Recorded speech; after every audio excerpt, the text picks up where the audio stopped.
अभी हम जो है ऋषिकेश में गंगा आरती आज काफ़ी समय बाद, क्योंकि शायद 1 साल हो गया मिशन 800 करोड़ जब से पब्लिक की है तो बहुत कम आना हो गया।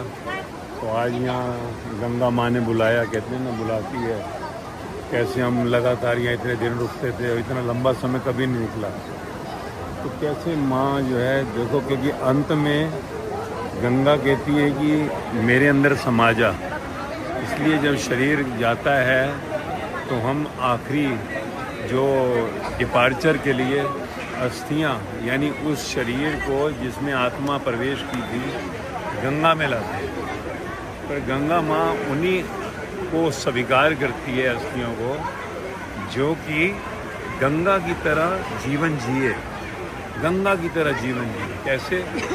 गंगा कैसे भाग रही है, गंगा कैसे भाग रही है, फ्लो। तो ऐसे जो है गंगा जो भाग रही है, गंगा माँ कहती है जीवन में तेरे को भी इस संसार में कहीं पर भी अटकना नहीं है, किसी इंसान में नहीं, यानी इंसान यानी किसी मरे हुए शरीर में नहीं।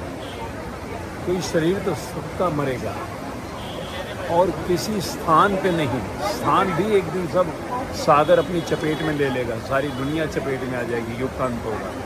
किसी भी पदार्थ में नहीं। जब पदार्थ है आज, कल शरीर छूटेगा, तेरा रहेगा ही नहीं।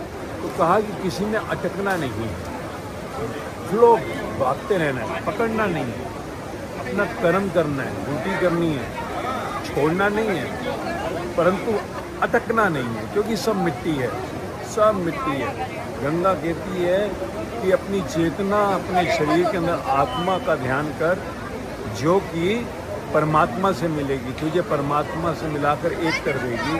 परंतु अगर तू संसार में किसी पदार्थ में, किसी शक्ल में, किसी स्थान में अटक गया तो तुझे फिर से इस मृत्यु लोक में आना पड़ेगा, क्योंकि मैं तुझे स्वीकार नहीं करूँगी।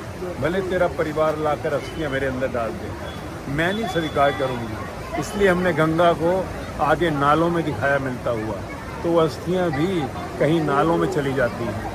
इसलिए अपने जीवन में गंगा से संदेश लेना है। गंगा माँ, क्यों कहा माँ? क्योंकि अपने आगोश में लेने को तैयार है, पर संसार की माँ को भी जैसे तू छोड़ देता है, ऐसे ही माँ गंगा को भी तू कभी समझता नहीं है। माँ गंगा के आगोश में तभी आएगा जब तू इस संसार में किसी में अटकेगा नहीं। गंगा भी जाकर सागर में मिल जाती है, कलकत्ता में।